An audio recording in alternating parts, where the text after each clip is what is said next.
So let's start with very first question. आप लोगों को क्वेश्चन शो कर रहा हूं मैं, पहले दो, ठीक है।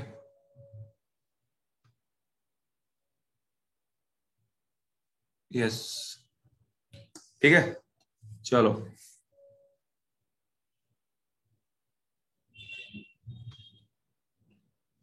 Freezing point of N aqua solution. देखो यहाँ पे उसने एक छोटी सी ट्रिक खेली है।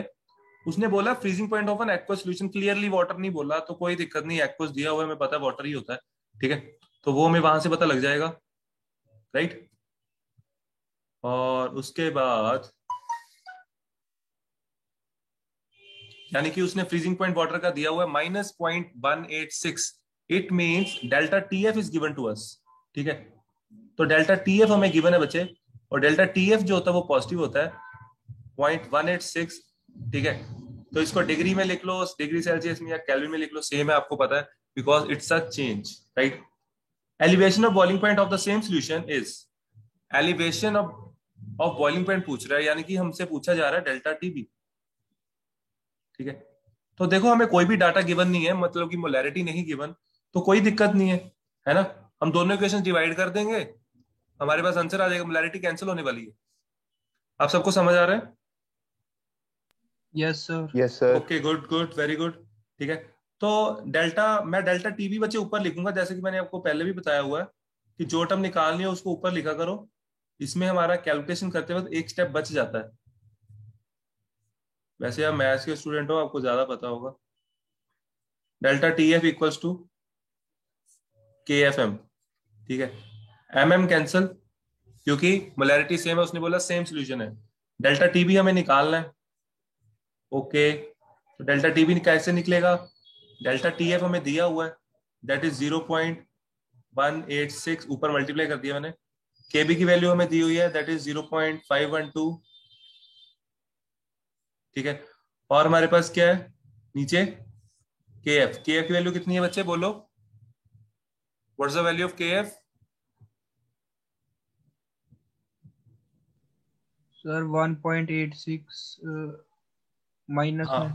ओए माइनस में? के एफ की वैल्यू माइनस में कब से होने लगी? नहीं 1.86 माइनस में कुछ भी नहीं है। डेल्टा टी, डेल्टा टी भी आ गया, ये इसके साथ कैंसिल हो जाएगा, यहाँ पे 10 रह जाएगा, और हमारा आंसर आएगा 0.0512। कल से ये क्वेश्चन मैं 4 बार कर चुका हूँ, ठीक है। चलो, हमारा आंसर आ गया बी, 0.0512। ओके, चलो अब हम आगे चलते हैं। इसको मैं क्लियर कर देता हूँ, इसके मैं आपको सोल्यूशन भेज दूंगा सारे, आप लोग देख सकते हो बाद में, ठीक है। उसके बाद question number 2। Question number 2, in mixture A and B negative deviation है।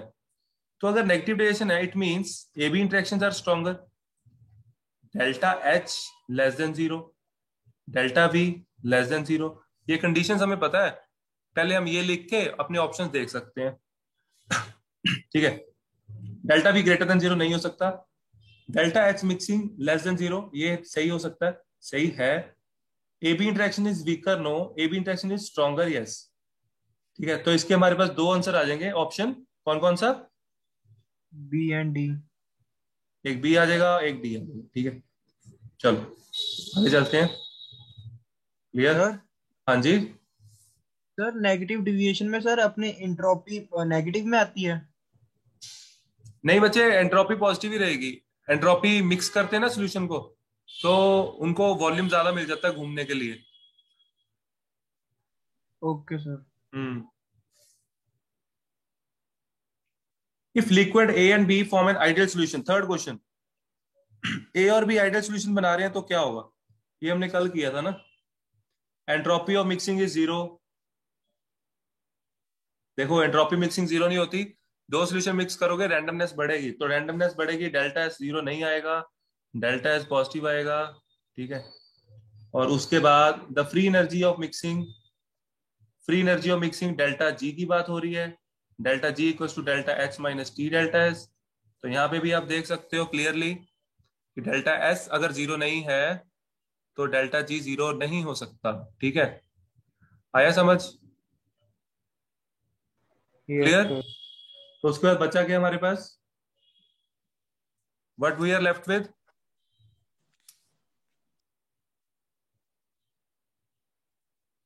The enthalpy of mixing is zero, that is option D. समझ आया सबको? यस? Yes sir. हाँ जी, यस सर। बाकी Justin, yes sir. Manan? Yes sir. Okay, good Jenny, good. Vaibhav? Yes sir, आ गया आ गया।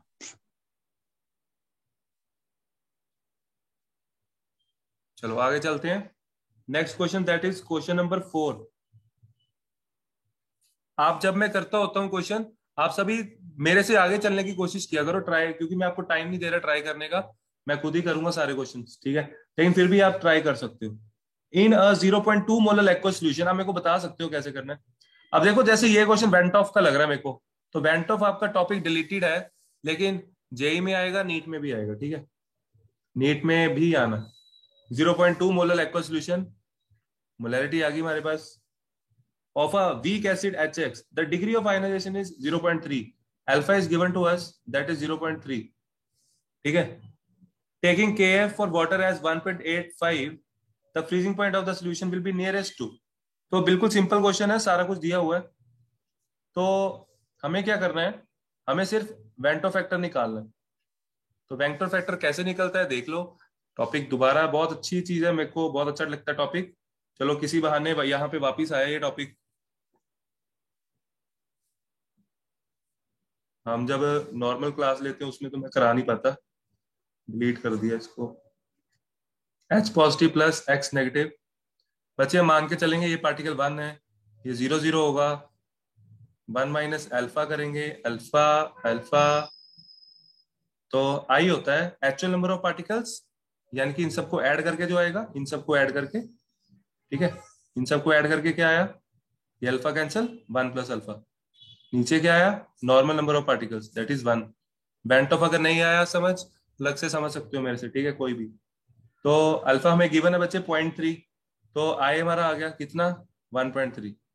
तो ये पहला स्टेप है, स्क्रीनशॉट लेना ले सकते हो, ठीक है? मैं आगे रब कर रहा हूँ इसको। चलो, मेरे पास आई आ चुका था 1.3, ठीक है? इसके बाद मैं आगे जाऊंगा, मेरे को निकालना है डेल्टा टीएफ। आपको पता है जो क्वेश्चन कंसेप्ट बेस्ड होते हैं, जैसे ये वाला क्वेश्चन है, उसमें कभी भी कैलकुलेशन टफ नहीं होती।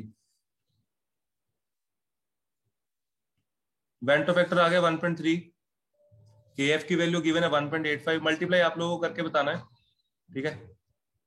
मैंने वेंटो फैक्टर पुट कर दिया, केएफ पुट कर दिया। मोलैरिटी कितनी सोल्यूशन की बच्चों?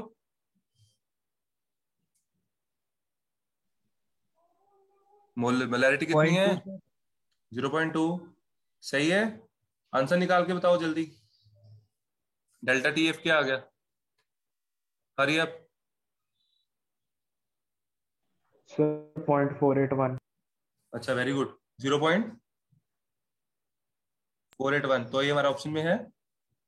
ओके, देखो प्लस में भी है माइनस में, आपको फंसा दिया उसने। कोई बच्चा आंसर दे सकता है? एनीवन? प्लस में आएगा माइनस में आएगा? सर प्लस डेल्टा में। टी पॉजिटिव कैलकुलेशन में तो आएगा। प्लस में है। हाँ, क्वेश्चन आपके सामने है, आपके पास सिर्फ एक मौका है बोलने का, ठीक है? मेरे को आंसर सही बोलना है। आप क्वेश्चन रीड कर लो एक बार, ठीक है? गलत नहीं बोलना। इसके आगे माइनस, ये डेल्टा टीएफ है, मैं यहाँ लिख भी देता हूँ। अब आपको बताना कि आंसर पॉजिटिव आएगा या नेगेटिव आएगा।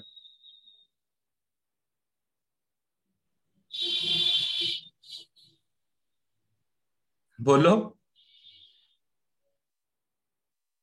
मैं बताऊं? हाँ जी, Jenny, Manan, Dev, Justin, hello hello. Sir positive ही आएगा। पॉजिटिव आएगा? पॉजिटिव बच्चे डेल्टा टीएफ है ना? तो जो डेल्टा टीएफ है, डेल्टा टीएफ तो पॉजिटिव ही होता है, नो डाउट। लेकिन क्वेश्चन में मेंशन है एक चीज, क्वेश्चन में उसने दिया हुआ है, वो कह रहा है कि फ्रीजिंग पॉइंट, तो फ्रीजिंग पॉइंट तो डिप्रेस होगा ना, तो वो तो नेगेटिव में चला जाएगा सेल्सियस में जब करेंगे। यस और नो? तो माइनस वाला हमारा आंसर आएगा। जिसको नहीं समझ आया रेज करो हैंड, मैं दोबारा समझा देता हूँ।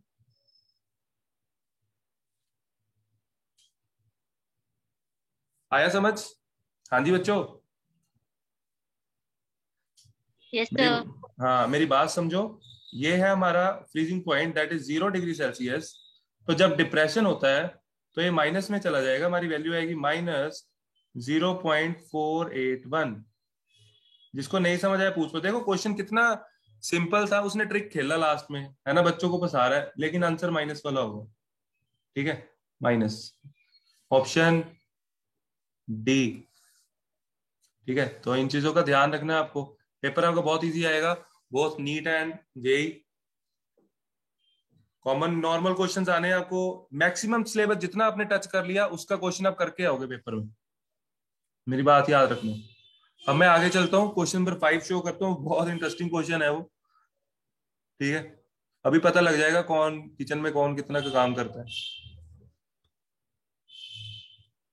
अगर नहीं करते तो भी आंसर तो देना पड़ेगा। चलो, ये रहे आपके questions. Question number 5, pressure cooker reduces cooking time for food. Pressure cooker cooking time reduce कर देता है, कैसे? Sir boiling point of water increase कर देता है उसका। यस सर, कैसे? क्योंकि सर बाकी ऑप्शंस तो मतलब के ही नहीं है। है बाकी? सॉल्यूशंस वाले चैप्टर में तो फर्स्ट ऑप्शन ही बनता है, तो बाकी तो है कहीं और से ही है। हाँ, बहुत अच्छा माइंड लगाया तूने। हाँ, ये चीजें पेपर में छोटे छोटे जो ट्रिक्स होते हैं ना, ये माइनर से, ये अपने दिमाग में रखने हैं कि क्या उस चैप्टर से रिलेट, नहीं कुछ समझ आ रहा, क्या उस चैप्टर से रिलेट करके देख लो। ठीक है, बिल्कुल सही। जल्दी पक जाता है क्योंकि उसका बॉइलिंग पॉइंट बढ़ जाता है। ठीक है, तो इसका आंसर मैं सर आपको, हाँ जी बच्चे। सर इसका मतलब कुकर के अंदर प्रेशर कम होता है, मतलब डिक्रीज कर देता है प्रेशर। नहीं नहीं, हाई कर देता है, तभी तो वेपर ज्यादा बनते हैं। वेपर प्रेशर, बॉइलिंग पॉइंट क्या होता है? When vapour pressure becomes equals to atmospheric pressure, तो वो अंदर का प्रेशर बढ़ा देता है, ये अंदर का प्रेशर है, तो इसको और हीट करना पड़ता है। मैं सोल्यूशन भेजूंगा, उसमें एक दो लाइंस लिखी है, वो आप रीड कर लेना। ठीक है, move to question number 6। Which one of the following aqua solution will exhibit highest boiling point? तो हाईएस्ट बॉइलिंग पॉइंट आपको पता है, जिसका वेंटो फैक्टर सबसे ज्यादा होगा। इसका ना एक छोटा सा ट्रिक होता है, ये क्वेश्चन ज्यादा डिटेल में नहीं करना होता। मान लो डेल्टा टीवी या डेल्टा है, उसने क्या बोला, हाईएस्ट बॉइलिंग पॉइंट बोला ना, मतलब कि डेल्टा टीवी किसका ज्यादा होगा। तो डेल्टा टीवी का फॉर्मूला होता है I/KB/M। तो इसमें आप देख सकते हो केबी तो सबके लिए सेम रहेगा, बिकॉज वो सॉल्वेंट पे डिपेंड करता है ना। तो सल्यूट पे क्या डिपेंड करेगा, एक आई और एक एम। केबी मैं साइड पे लिख देता हूँ, इसकी जरूरत नहीं है। तो जिसमें इसका प्रोडक्ट ज्यादा होगा वो हमारा आंसर है। तो अब आप लोग बताओ, जो यूरिया होता है वो डिसोसिएट नहीं करता, ग्लूकोज भी नहीं करता। ठीक है, तो दोनों का सेम ही हो गया वो तो। देखो यूरिया और ग्लूकोज तो सेम है ना, तो ये तो आंसर है नहीं। तो बचा क्या, 0.01 molar Na2SO4, 0.01 molar KNO3। KNO3 का वेंटो फैक्टर, सर सी तो नहीं है? यस बच्चे, सी है ना सर? ऑप्शन सी कि डी? सी सी। सी बोल रहे हो, सॉरी, सी आएगा बच्चे। सी इज द राइट आंसर मेरे हिसाब से अभी तक। देखते हैं, इसमें वेंटो फैक्टर आया हमारा सर 2। सी बोला नहीं। हाँ, सी आएगा।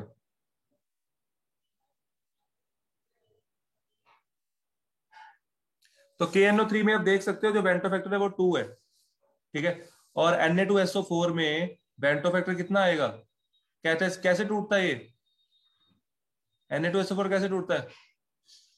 2Na 2 Na पॉजिटिव पॉजिटिव और प्लस SO4 2 नेगेटिव। तो वेंटो फैक्टर कितना आया, 3। ठीक है, तो वेंटो फैक्टर 3 आया, 3 को मल्टीप्लाई करो, ये वाले फॉर्मूले में लगाओ, इसको मैं इधर लिख रहा हूँ साइड पे यहाँ पे। तो आई आया 3, इसको मल्टीप्लाई किया 0.01 से, कितना आया, 0.03 आ गया। 0.015 से ज्यादा आ गया बच्चों, समझ आ गया सबको? हाँ जी, yes sir. Okay very good. हाँ जी, Dev Manan Justin, done. Yes sir. Okay very good. जल्दी बच्चे थोड़ा तगड़े होके बैठा पढ़ो करो, ठीक है, थकना नहीं है। Question number 7।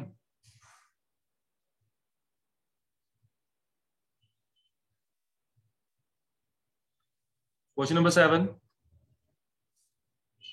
for which of the following parameters the structure isomers of C2H5OH CH3O CH3 would be expected to have the same value assuming ideal behavior? इनकी सेम वैल्यूज कैसे होंगी? देखो मेरी बात समझना ध्यान से। हमारे पास दो है, ये आपको क्वेश्चन समझ नहीं आया होगा अभी। इथेनॉल है, एसीटोन है।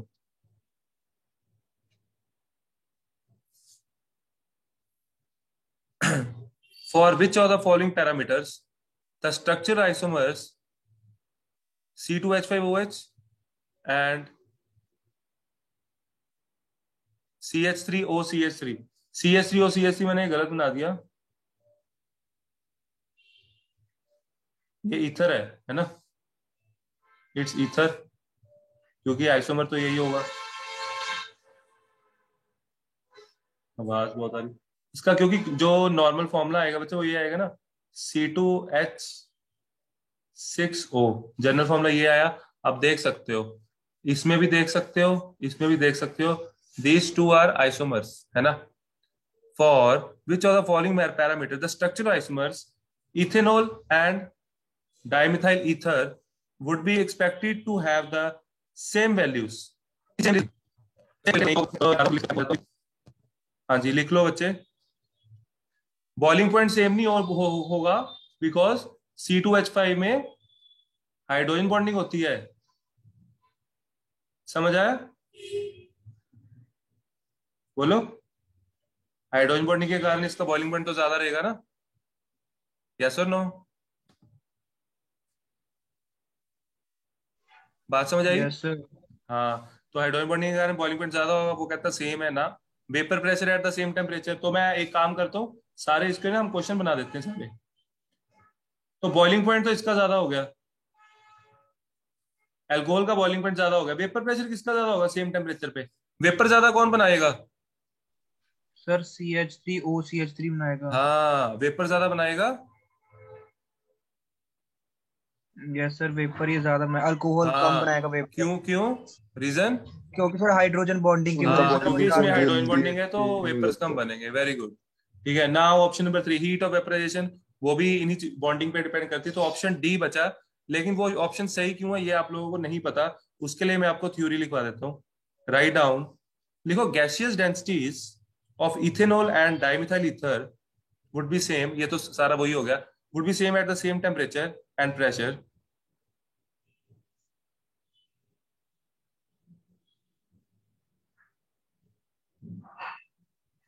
बस ठीक है, यही लिखना आपने कि ज्यादा होएगी। गैसियस डेंसिटी बचे इस चीज पे डिपेंड ही नहीं करती, ठीक है। गैसियस डेंसिटी डिपेंड करती है मोल्स पे, मोलर मास पे। तो मोलर मास तो दोनों का सेम है। बात समझ आई? हाँ जी। Yes sir. हाँ, molar Yes, mass sir. Same है, गैसियस डेंसिटी सेम है। गुड बच्चे, ओके वेरी गुड। साथ में के बाद क्वेश्चन नंबर 8 दिख रहा है आपको, बहुत अच्छी बात है। मेरे को तो था सीधा 15वां 16वां क्वेश्चन आ जाएगा, क्योंकि बाकी के क्वेश्चन आपको बीच वाले खुद करने हैं। चलो अच्छा है, 8 क्वेश्चन आ गया, बहुत अच्छा क्वेश्चन है, ठीक है। और ये क्या कर दिया अंशुल? सर बेंजीन और मीथेनॉल आ जाएगा। Acetone and chloroform. ये तो कराया हुआ है ना। एक मिनट रुको, एक मिनट। बी है इसका। Yes sir. Which of the following liquid pairs show positive deviation from Raoult's law? बच्चे मैं ऑप्शन डी बनने, ऑप्शन डी बोला, मैं ऑप्शन डी से शुरू कर देता हूँ। एसीटोन ये होता है, एसीटोन बच्चे नेगेटिव डेविएशन शो करता है। हाइड्रोजन बॉन्डिंग होती है ना इसमें इसमें। हाइड्रोजन बॉन्डिंग बनेगी नहीं। बनेगी नहीं किसमें? इसमें हाइड्रोजन बॉन्डिंग है तो उसमें हाँ, ये शो करता है negative deviation. Acetone chloroform, option D है ये, ठीक है। तो ये आंसर नहीं हो सकता हमारा, ठीक है। उसके बाद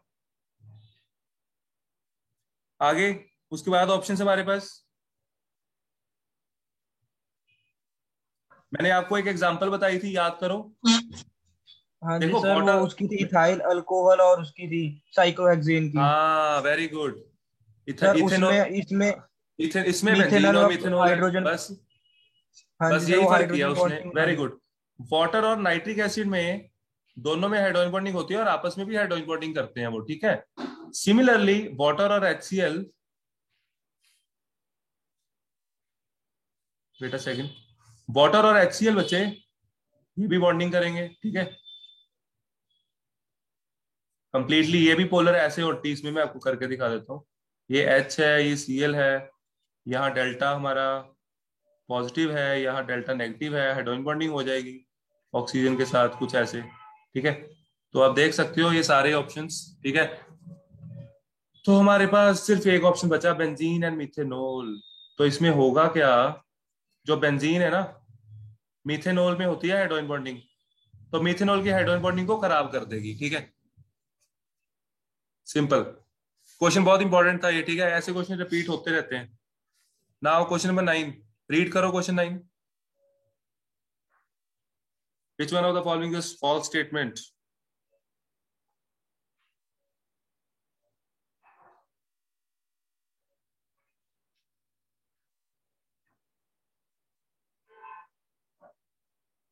Which one of the following is statement is false? The correct order of osmotic pressure for 0.01 molar aqueous solution for each compound is this. तो कहता है ये ऑर्डर होगा, तो बिल्कुल सही कह रहा है। क्यों, देखते हैं। पाई इक्वल्स टू बेंटो फैक्टर इंटू CRT, ठीक है। तो बच्चे BaCl2 का बेंटो फैक्टर कितना होगा, आप लोगों को बोलना, जल्दी बोलो। BaCl2 का बेंटो फैक्टर 3। 3, 3। शाबाश, वेरी गुड। KCl का bento factor 2। 2, very good. Acetic acid का बेंटो फैक्टर वीक है ना ये, तो 2। इसमें 2 नहीं होगा, इसमें होगा bento factor greater than 1 but less than 2, क्योंकि ये कभी भी सारा नहीं टूटेगा, लेकिन एक से ज्यादा रहेंगे ना पार्टिकल्स। बात समझ आ रही है मेरी? Particles will always be more than 1 because it dissociates, but it do not dissociates completely. Negative plus H positive, जैसे हम करते हैं इसमें 1 माइनस अल्फा करेंगे ना, 1 माइनस अल्फा अल्फा, तो सारा नहीं टूटा, 1 में से 1 नहीं माइनस किया मैंने, 1 में से सिर्फ अल्फा माइनस किया। तो पार्टिकल्स क्या आएंगे, ऐड कर दो, 1 प्लस अल्फा आया, देखो। तो बेंटो फैक्टर हमने अभी किया था पीछे क्वेश्चन बेंटो का, ठीक है। तो वो सेम ही टाइप है, ये HX था ना उसमें, इसमें भी वैसा ही है। ये समझ आ रहा है, ये मैं और आराम से समझाऊं? नहीं समझ आया बता दो, मैं और डिटेल में करा देता हूँ, कोई दिक्कत नहीं है, 2 मिनट लगने में। बोलो एनीवन, सर बोलो ये बच्चे। आई बता दो। सर ये आई बता दो कैसे निकाला आपने। इसका इसका ये, हाँ जी सर, हाँ हाँ जी। ये मैं समझा देता हूँ फिर, कोई दिक्कत नहीं। अब मेरी बात सुनो ध्यान से। जैसे वीक इलेक्ट्रोलाइट है, वीक इलेक्ट्रोलाइट मैं जरूरी थोड़ी ना यही लिखना, मैं ये लिख लेता हूँ HX, ठीक है।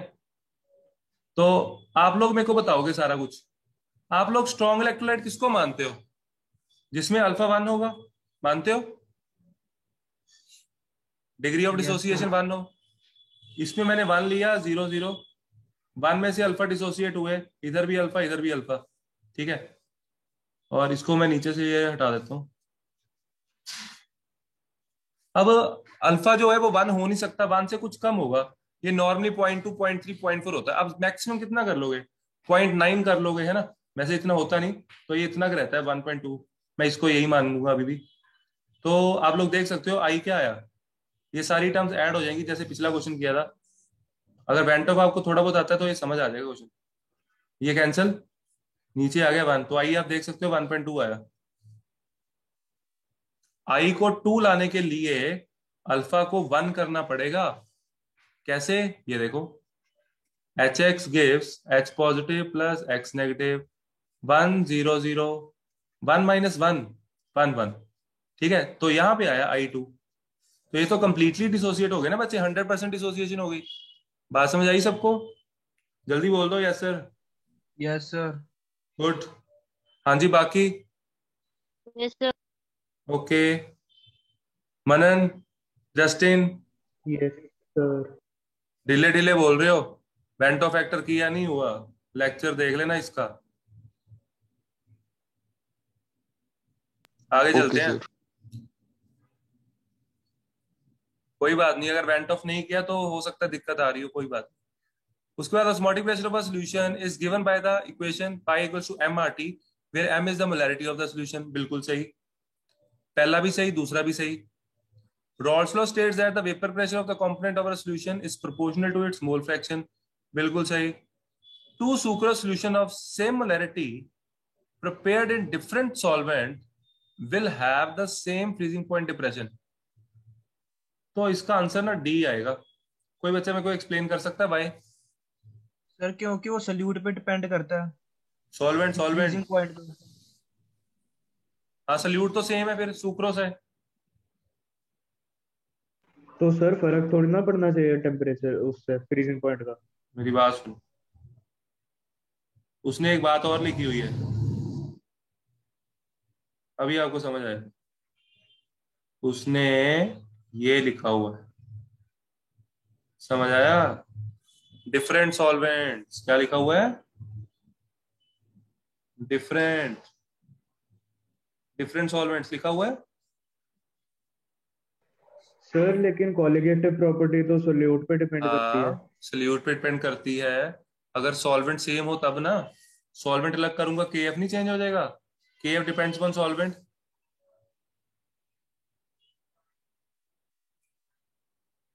सल्यूट, अगर मैं ये कहता कि एक सुक्रोज का सोल्यूशन है, एक ग्लूकोज का, दोनों को पानी में मिलाया, उनकी कंसंट्रेशन सेम रखी, तब डेल्टा टीएफटी भी सेम होते। फर्क समझ आ रहा है क्या बोल रहा हूं मैं? किसी एक बच्चे को समझ आ रहा है? यस सर, आ गया समझ में। आ गया समझ। मनन, जस्टिन, जैनी?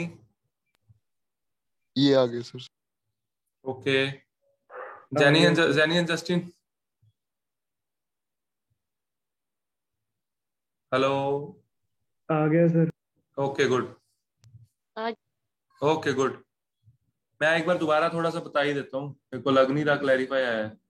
धक्के से बोल रहे हो यस सर यस सर। इधर सुनो बच्चे, अगर मैं कहूँ मेरे पास दो सोल्यूशन है 0.1 मोलर के, ठीक है, मैं इसको स्मॉल एम कर लेता हूँ, इट्स मोलर। 0.1 मोलर के दो सोल्यूशन है, एक ग्लूकोज का, एक सुक्रोज का, और वाटर में प्रिपेयर किया, तो वाटर का केएफ आ गया जितना भी होता है, तो तब डेल्टा टी भी रहेगा सेम।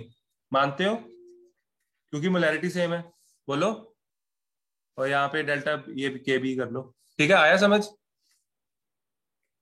Yes sir. ठीक है। अब मैं क्या करूंगा, अब मैं दोनों का, अब मैं सोल्यूशन सेम ले रहा हूँ, सोल्यूशन मैं ग्लूकोज का ही ले रहा हूँ। मैंने ग्लूकोज का सोल्यूशन लिया जिसकी कंटेंट 0.1 मोलर है, लेट से एम है ना। तो अगर उनको दो अलग अलग सॉल्वेंट में करूंगा, एक मेरे पास के एफ, उसका के एफ अलग होगा, दूसरी का के एफ अलग होगा, तो बच्चे डेल्टा टी एफ की वैल्यू लग आएगी ना? बोलो। Yes sir. ओके गुड, अब यस आया सर। समझ? हाँ, अब पता लगा मेरे को। Now question number 10। Question number 10 बहुत इजी क्वेश्चन है, ठीक है, थोड़ा सा लेंथी है, कोई बात नहीं, अभी कर लेते हैं।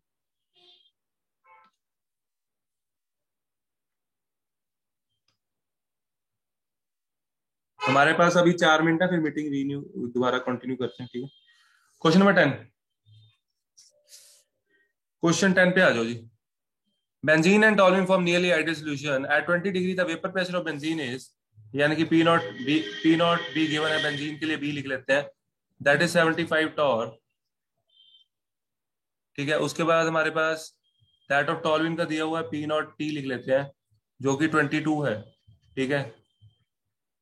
और उसके बाद the partial vapour pressure of benzene at 20 degree Celsius for a solution containing 78 gram of benzene and 46 gram of toluene in tor is okay। तो हमें बेंजीन का बच्चे मास दिया हुआ है, मोल्स आ जाएंगे। बेंजीन का हमें मास दिया हुआ है कितना, हमसे पूछा ये गया, पी बी पूछा गया, we have to calculate this, ठीक है।